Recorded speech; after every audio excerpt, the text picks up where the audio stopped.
Hey,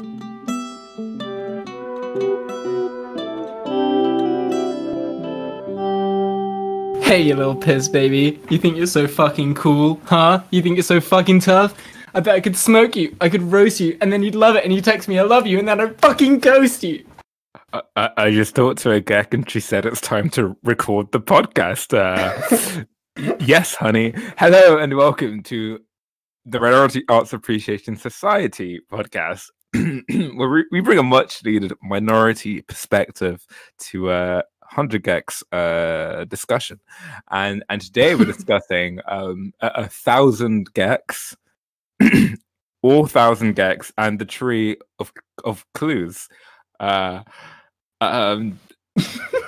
we're discussing 1,000 Gecs and the Tree of Clues, and some background for how this episode came to be. Is I just really wanted Matty to listen to 100 Gecs, but she wasn't fucking listening to me, and this really confounds me because I feel like music is one of the only kind of art forms where crazy amazing shit is happening all the time, and it's free online all the time. I had to wait 8 months to watch The Lighthouse. 8 months. But 100 Gecs, it's just there waiting for you to just, completely change your perspective on what music can be or what music should be. And so this was just an elaborate plan to get her to listen to it. Yeah. In a weird way, I feel like this is simultaneously the most accessible way to get into them, and also the least accessible way to get into them. So just explain yourself. What do you mean by that?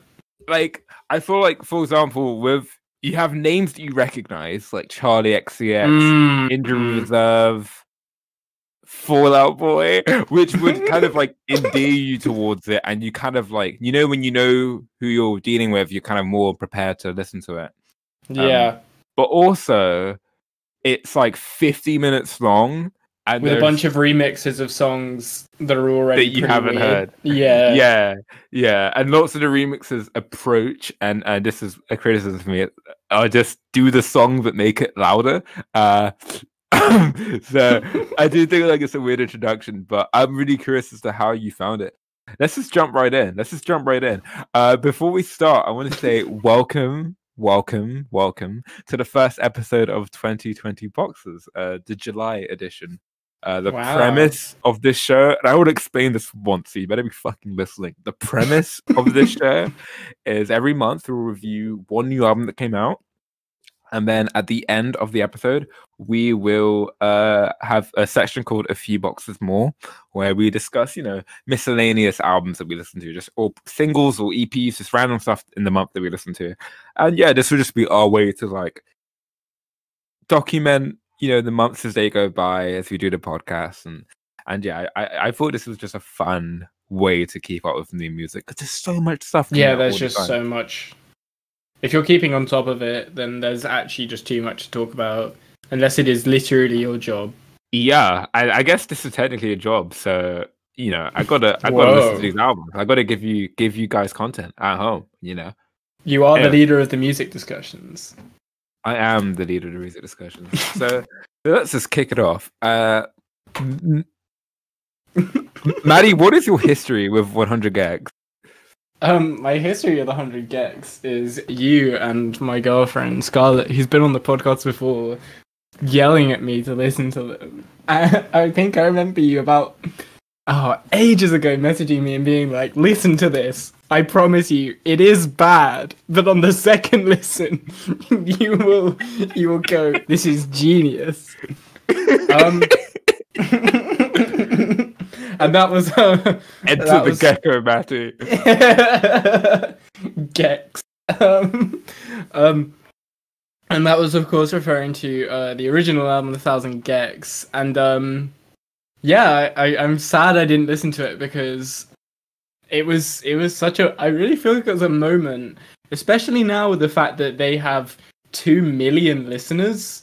These guys have incredibly blown up, and I am just glad that I'm coming in at a time that they feel still at the peak of their relevancy, especially with the fact that this is linked to that album. I feel like I haven't missed the boat too much. But yeah, I think that about describes my history. Yeah, I think it is an act that sort of inspires kind of rabid fandom, similar to early PC music when GFTOY and Sophie and AG Cook were coming onto the scene, and you hear it and you're like, what the hell is this? I have to tell everybody about this. And I remember the first time I listened to this album, it was kind of before. I think they really blew up with the Charlie XCX Cara Cara Bonito Rico Nasty remix of Ringtone. I feel like that was huge. And so it was kind of before that had come out. And the only context I'd see people talk about this album was like on shit posting pages, either being really excited about it or really angry about it. And like, this is rubbish. All of you are just being irony shitlords. Like, none of you actually enjoy this. How can you tell me you enjoy this? And I was like, well, I have to listen to it now. And I remember I was walking like home from uni back when there were still lectures through the park, and just every song that came on, I was giggling walking around, and I was just confused, confounded, amazed. You know, I was already a fan of GFOTY, so I guess I was kind of prepared for the type of like shit posting that goes on in their music. But just the gambit of genres they rammed through in the space of like 30 minutes was a spectacle and a musical memory forever cherish. So listening to 1,000 Gecs and the Tree of Clues kind of as your introduction to the group, what was your initial feelings? What was your initial reaction? Are you okay? Like, I mean, what's going on? Okay, so I just like to preface this by saying that I did listen to 1,000 Gecs, the original, before I listened to this, because interesting. I didn't think it'd be too weird, maybe, to just go straight in to this. And also, like, I am glad I did, because I'll get into why later on, but unironically, this is my favorite album of the year so far that I have heard. I told you. I have a huge backlog, if I'm honest with you, because lockdown sent me like a bottomless void of avoiding art. But I don't think it's gonna be dethroned if I'm quite honest with you. I have problems with it. I don't know how much they'll develop over time, but I think I just want to leave that statement there for now and let Josh deal with it before I go properly into everything. Yeah, that's interesting. I have mixed feelings about this album. I think it's often fantastic.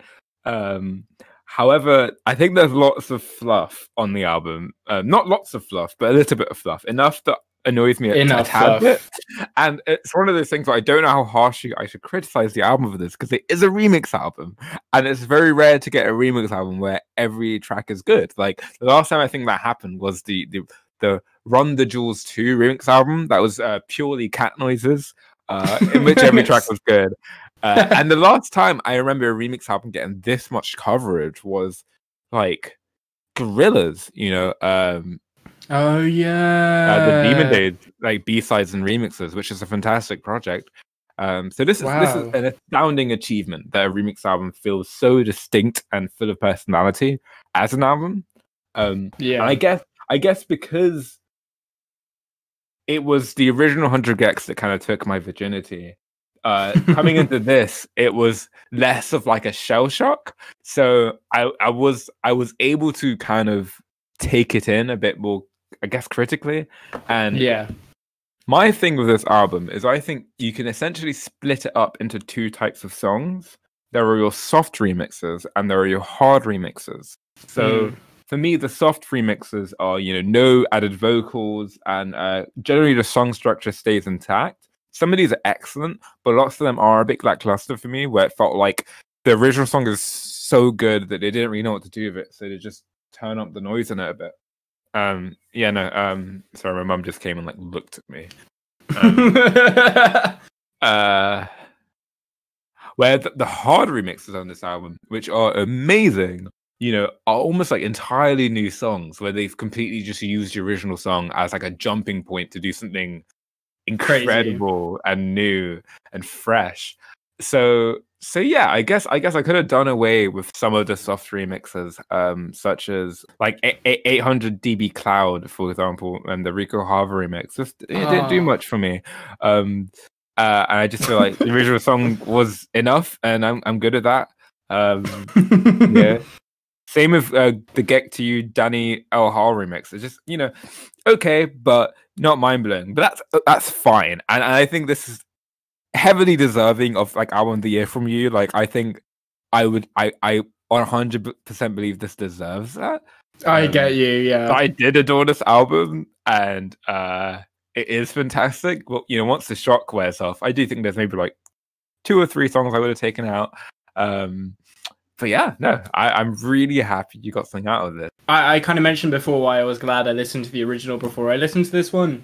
And I think the main reason that is because now, in hindsight, that first album feels like this bold statement of we are on the scene, we are completely unapologetic about who we are, and if you think that's trash, that's okay. Like shout out to the Money Machine music video for being the worst thing ever that I couldn't make it through so coming from that album to this album, what this really now feels like is almost like 100 Gecs is a platform for some of the most like pioneering vocal and production artists like working right now. There are, not, I wouldn't say every single feature here is, absolutely at the peak of where it could be, but I think that album cover is so wonderful for just expressing the fact that this is 1,000 Gecs. But at the same time, we've turned this into this nightmare dream of like beautiful artists. And so I kind of came into it expecting a very much like, I don't know, this feels so like, it feels like a community here in a way, which I know it obviously isn't, because this is probably all being recorded over like fucking Zoom during lockdown. But yeah, it's awesome. Like 100 Gecs is a place, not a people. Yeah, well, I like what you say about it being like a platform. And in a way, the existence of this album lionizes the original 1,000 Gecs album, and turns it into like almost like ancient epic stories that have to be retold again and again. And this feels like if the original album is like NES games, this is Smash Bros. Like this is where things are allowed to flourish. And like I guess one thing I love about this album, it really feels like a stamp, a watermark in musical history, especially with AJ Cook on the first track. Legendary co-founder of PC Music, along with the wonderful Hannah Diamond, and this kind of era of queer pop, trans pop, all of which is very aggressive and experimental, bubblegum bass that has been dominating the past 3 or so years of pop music, like in the mainstream. This album feels like a victory lap for all of that, and even for like experimental trap, like people like Injury Reserve being on here, it just feels like such. It sent me as well, and me too. And it just feels like such a victory lap, for this just time in music, where possibly I'd argue the most interesting time in pop music, since like Bowie. Like this is incredible where we are right now, and all of it's on this album. This is incredible because it really feels like a victory lap of a moment where us, like queer musicians, have been able to, I'm not a musician, but queer people have been able to truly emerge from the sidelines and remind society why you fucking need us. It's because sometimes you will just absolutely fall in love with the culture that produces this kind of music. And I mentioned this a second ago, but I think what I love about these guys so much is the is the unapologeticness of it. There is no moment where they falter. And even Double Down, for example, Stupid Horse, when I first listened to 1000 Gecs, I was like, damn, these guys are really not scared to write something fucking terrible. And then they doubled down by essentially just finding animal names and modes of other animal names and modes of transport that rhyme together and just putting them all in a song. Now is a better time than any to just go through some of our favorite tracks that maybe aren't on our final list before we move on. It was the Stupid Horse remix, which is amazing. GFOTY, I adore her music. I've given her some of the most loving 3 out of 10s ever. Like, her music is just incredible, and she is just the perfect pick for Stupid Horse.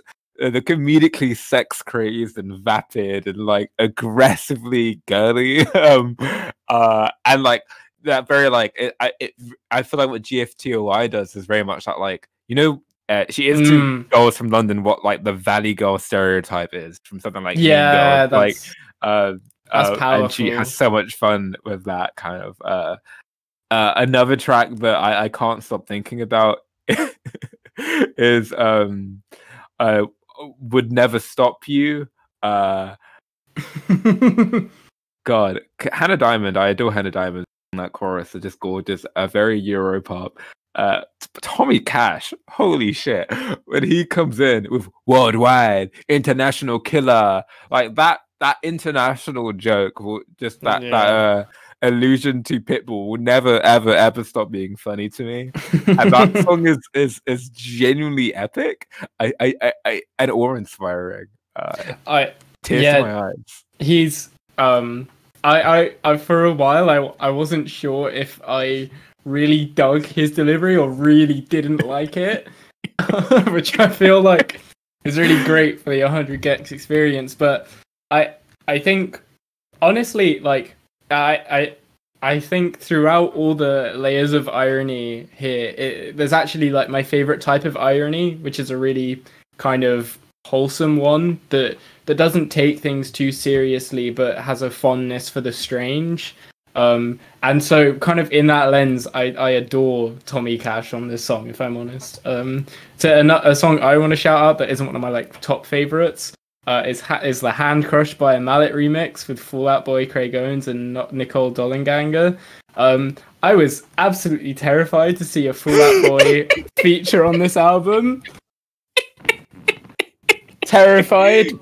That is one of the ones that broke me, like spiritually. Yeah. I never ever thought genuinely I'd hear a Fall Out Boy musical thing voluntarily ever again, but here we are. But this song fucking rocks. I think Josh I think is fair to complain about moments of original song but louder, but the sort of third act of this song where it's like the instrumental of the original song, but very much more like guitar heavy, is incredible and quaking. And I can't lie, the Fall Out Boy feature, I've forgotten the lead singer's name, but Patrick Stump, fantastic vocalist. I love him.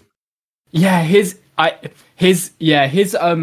echoing and like falsetto, so powerful falsetto. Yeah, it just really hammers that hook to your soul in a way. I do adore it. I think this song's amazing. I love this. Hearing the hard cut from Gec to You soft remix by Danielle Haar to Patrick Stump belting was the only moment on the album that shocked me as much as like the original album did. In terms of I just didn't. I was like, I did not expect that. Yeah, and I don't know where we're gonna go from here. Another track.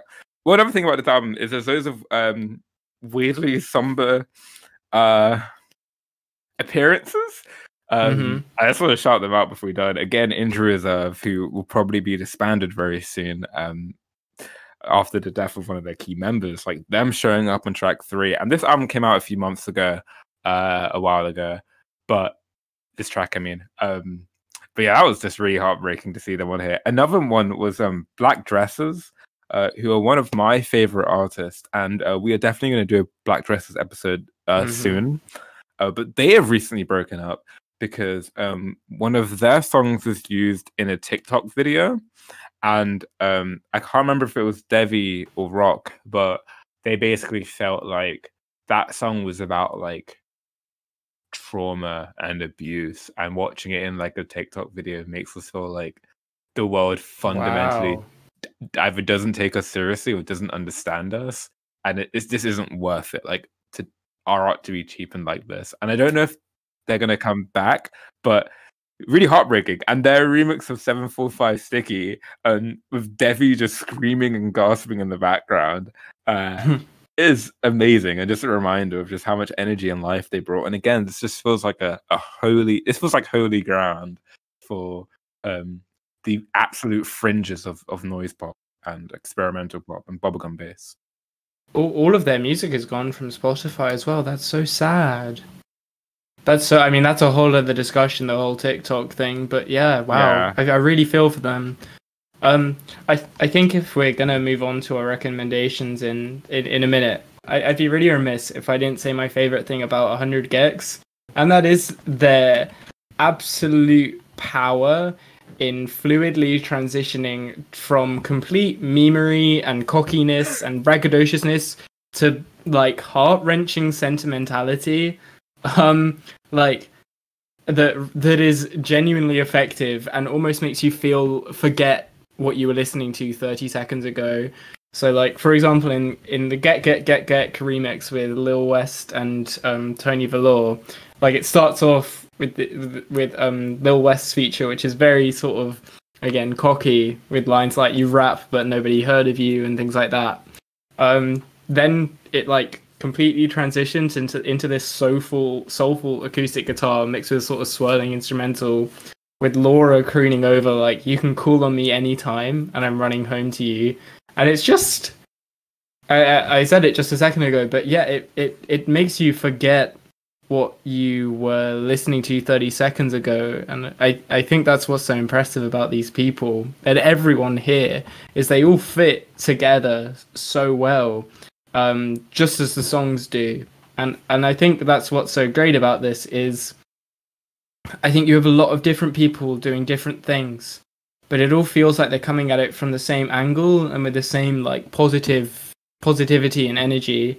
And so it just creates this absolutely lightning in a bottle experience of fluidity, but also with complete contrast, and it's beautiful. I agree. That ability to fluctuate so seamlessly is both like effortless. It is effortlessly. Oh my god, what a fucking word that is. That is hard. Effortlessly online and potently like meta modern, I'd argue. It is very, very distinctive of kind of art from this time, similar to stuff like Eric Andre, Nathan Fielder, that can go from complete obscenity to like real hard hitting emotion. So anyway, favorite tracks. Do you mind if I go first? Of course not. So listen to them in order that they appear. My three favorite tracks. First up, we have Ringtone Remix featuring Charlie XX, Cara Benito, Enrico Nasty. Quite an obvious pick, but I'd only be contrarian to say this isn't one of the best tracks on the album. Yeah. The original one is one of the softest, catchiest songs. So they're obviously placing a lot of chips on this remix of like three huge artists that just reading their names next to each other is a thrill. Makes a lot of sense. I love Laura's wait, Charlie, can you sing the chorus again? One of my favorite moments of the year. One of my favorite moments of the year. Charlie kills the hook with her addictive auto-tuned vocals. Sarah Benito comes through with a fittingly cute yet subtly creepy verse. And in my opinion, Rico Nasty totally steals the show. Her verse is perhaps the most uncharacteristic thing on this roster, where this doesn't feel like typical Rico. It's unabashedly, unironically lovesick. It's a genuinely bizarre moment on the album. It doesn't sound like her. At first, I couldn't believe it was. Yeah, her range is incredible, and I cannot wait to see what she does next in her next project. Next up, Hand Crushed by a Mallet remix. Fall Out Boy, Craig Owens, and Nicole Dolenganga, or I'm not sure how to pronounce his name. I apologize if there are any big Nicole Dolenganga fans. Chiodos heads, the post-hardcore band he's from. I'm not familiar with this band. Whoa. So anyway, I apologize if I've offended you. But yeah, a genuinely bizarre track, as he stated before, that absolutely should not work. And the fact that it shouldn't work makes it all the more exciting and interesting and hard-hitting. It gives me like bizarro Warp Tour vibes, you know, like the Warp Tour in like a really fucked up 8th dimension. The song opening of Patrick Stump's belting voice, and I've always loved Patrick Stump, vocalist. I just wish he was in a better band sometimes. It's such a jolting moment, and this really clean, genuine pop punk performance that he delivers, quickly devolving into, you know, Nicole's like surreal and catchy. Oh my god, what the fuck? Take my hand, crush it up. It's just one of those moments that you can't really get out of your head, you know. And she does that original verse so much justice. And in my opinion, like you said before, the track really peaks of Craig Owens' impassionate, no bars held delivery of the rest of the song. It is such a well crafted and masterfully done performance of you just copy everything I do. If I wasn't you, I'd copy me too. That like goes from being really funny to being quite furious and thrilling and like maniacal. It's wonderful. These songs make you feel great. Like moments like that are like they make you feel it so strongly. Kerosene on my bones. It just lights me up. And yeah, my final favorite track is Gecgecgecgecgecgecgec remix, featuring Lil West and Tony Valor. The run from track 7 to 11 is literally incredible. And this track is a wonderful way to end that streak. In my opinion, this track should have ended the album, because nothing that comes after this, for me at least, tops this as like a closing moment. And emotionally, I was just so ready for this to be the note we end up on. Lil West's rapped intro is so sticky and well delivered and exhilarating, pulse raising. It's just incredible. I adore Tony Valor's auto crooning in the next verse. Stunning. And going from like you said, going from irony and goofiness to something quite moving. He raps about a breakup and sings about, you know, I ain't even gonna lie, I can't front. You've got my strongest love. And then the acoustic guitar strumming starts, and I'm just like, what the fuck is going on? And Laura Les comes in with the cleanest performance she's ever given, the most gorgeous, grand, heartfelt performance. And then those Postal Service-esque wobbly soft synths come in right at the end that makes it going into like indie-tronica. Like, what is even happening here? Why am I crying? It's my favorite track on the album, and it really encapsulates the kind of bewildering joy of 100 Gecs, how they can progress from like befuddled amusement to genuinely impressive, hard-hitting, aggressive moments to arriving at something uniquely and expertly well crafted, with, you know, real emotional payoff. And this is what makes them one of the most exciting acts of the 2020s. And yeah, I couldn't be more impressed with this moment in the album. My least favorite track, quickly, is 800 dB Cloud Rico Harvey remix. It's got the line, I'm about to hit the booth, which is one of my favorite 100 Gecs lines of overall. Yeah, I do think this epitomizes kind of the same song but louder thing. And it's just, in my opinion, a pointless remix. But overall, a strong recommend, obviously, on the utter fringe of kind of the potential for pop music and profoundly exciting. What about you, Matty? Okay, so I'll start. I'll do it in order again. I like that. That's a good way of doing things. First up is Money Machine AG Cook remix rather. I never thought the probably second most memeable track from 1000 Gecs could be turned into a soulful swirling ballad, but here we are. I found that like the shimmering sense of this, what really elevated this into something truly beautiful. There's again still this sort of, there's always this hint in the background of the original song with the lyrics going on in the background, but almost that turns it into this nostalgic, beautiful kind of beautiful celebration in a way, going from like the power trip of the original to kind of a moment of self-love. I adore this song. Of course, all of this sentimentality is kind of thrown away in the last minute of the track as it descends into industrial metal sound, or synth sounds rather.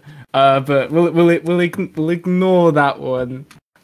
So next up is Triple X, I Would Never Stop You, Triple X, featuring Tommy Cash and Hannah Diamond. I just want to say this the name of this song is ripped straight from Xbox 360 Live, where that's how players would make their names look cool with Triple X either side. Anyway, so it does. I love them so much. Very cool catch. I did not piece that together. That's very cool. Yeah, that's where I love it. I've kind of said what I love about this song already, but I think Tommy Cash here is like, it's this kind of feature on this album that makes it feel like it has a purpose, and like it has a place in the scene. And I think, like I said, this is what makes this album so important and so special, is that everyone kind of takes, when this album's at its best, it's people taking the song and making it their own, and like it kind of feels like everyone gets the chance to sort of hold the 100 Gecs. And I do love Hannah Diamond on this song, but I think Tommy Cash really seals the show here. And last up is Gec to You remix featuring Dorian Electra. I'm slightly sad Dorian Electra only got this 2 minutes and 46 seconds to shine, but I really love what they do here, because the performance mixed with the production distortion on their vocals, it is genuinely haunting and creepy and kind of transforms the song. I think it has potential to be one of the more sleepy moments on the album that I'm less interested in. I don't like. I love this album very much, but I don't think it's perfect. But I think this is one of the most distinct moments from 1,000 Gecs. It sonically, I think this album is distinct from 1,000 Gecs in its sort of purpose and impact. But I think this moment is one of the most special in terms of individuality because of Dorian Electra specifically. I really appreciate the performance on this one. And so my least favorite song is the Ringtone Omri remix. I think if if any of the songs on this album were going to fix into Josh's problem of some of the remixes just being too just sort of soft changes, I think it would be this one. I don't think it does enough differently to the original for me. I like the original I love so much, for a particular moment when Laura Les just chants, "It's always you, it's always you, it's always you." And I think when you have this remix being as soft as it is and without the emotional hook of that moment, I'm just never going to get as much out of it as I do the original. I think this is the only moment where I have that problem with this album.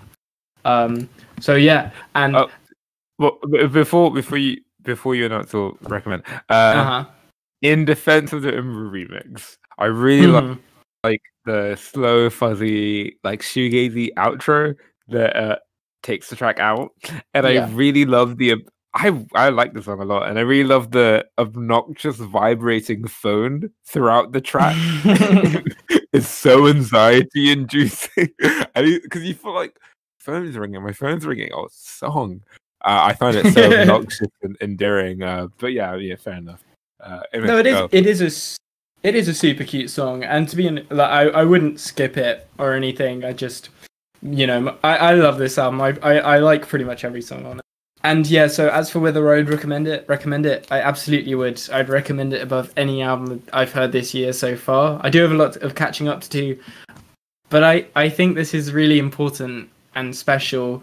I mentioned Lightning in a Bottle before, and I really mean that. I feel like if you're gonna hear this, hear it now. It would be lovely to hear in a sort of nostalgic sense for the first time, but this is so wonderful as an experience of the moment. Just go for it. I've kind of said everything I love about this. Just go for it. Wonderful, and that's our 1000 Gecs review. Two very strong recommends, and listen to it if you haven't already. It's wonderful. And now we move on into our and a few boxes more segment. You know, no, I've never seen the film that I based that title off of. Stop emailing me. I'm not going to reply. So I'm just gonna. So Maddie doesn't have any album or releases that she wants to kind of touch on. So I'm just gonna rapid fire, just go through some shit I heard in July, and give quick opinions, quick recommendations, or not, like one sentence type shit. So I'm gonna go through some singles first. Rough 7, Jpegmafia and Tommy Genesis. Another great track, but not one of the strongest singles he's released. Tommy's verse, in my opinion, I don't think she's a great rapper, and I think it hurt the track a lot. My favorite part of her verse is when she was ad-libbing. I like the mummy line. The mummy line's good. We need more mummy raps. I have heard that track, and I agree with you. Yeah. Yeah. Next up, Beabadoobee released "Care," her first single from her "Care," her first single from her upcoming project. I know Beabadoobee is like a divisive artist. Where some people love her, some people think she's more boring, kind of bedroom pop. But I am living for Beabadoobee, and I got to see her live before 1975.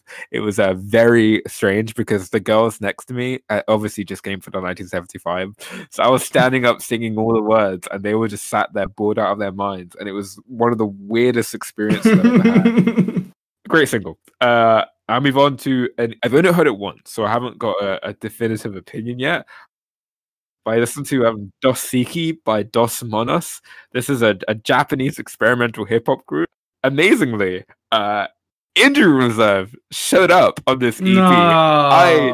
I picked it before I knew Injury Reserve was on it, and I was like, "Is that Richie with a T on a Japanese rap album? What is going on?"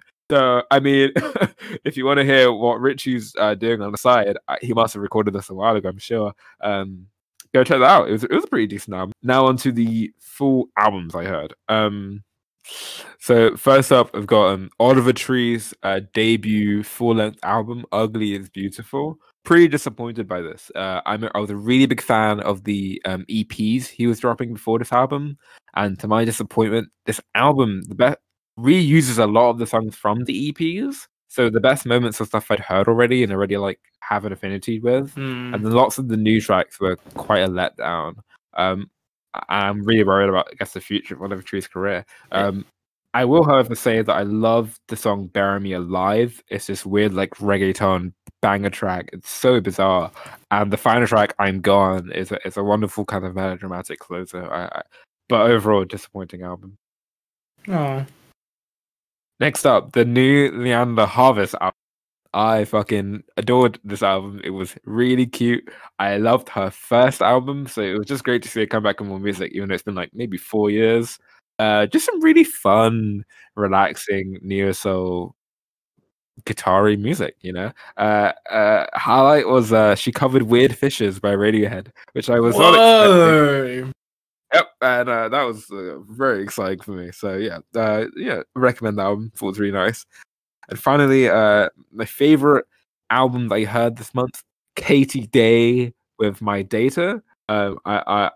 Katie Day is an affiliate of Black Dressers, and actually, and they did some work on the production on this album, and it was really weird.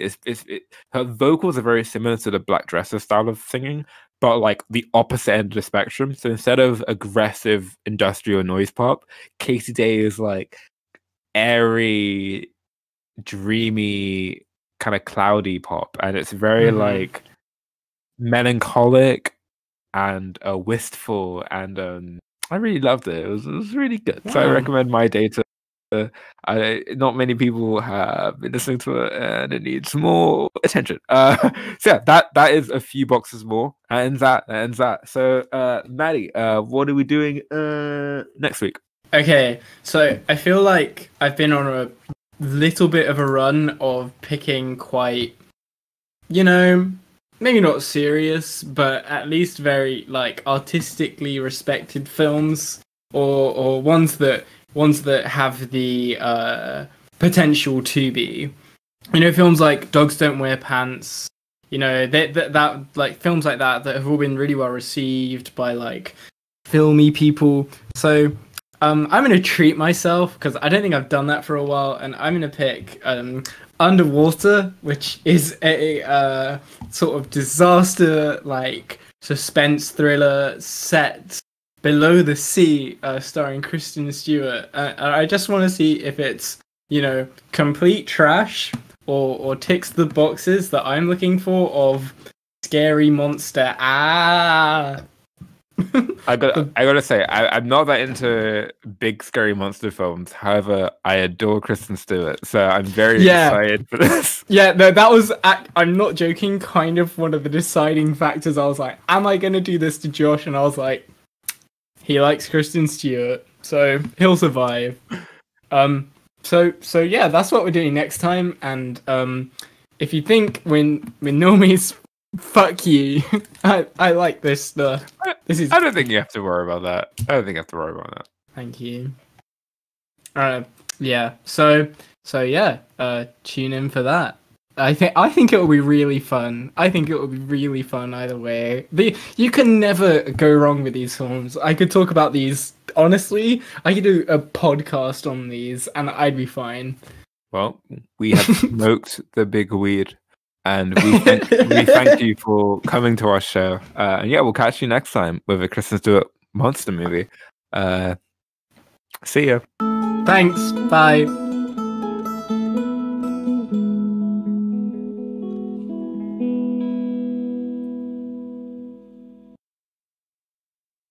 Get.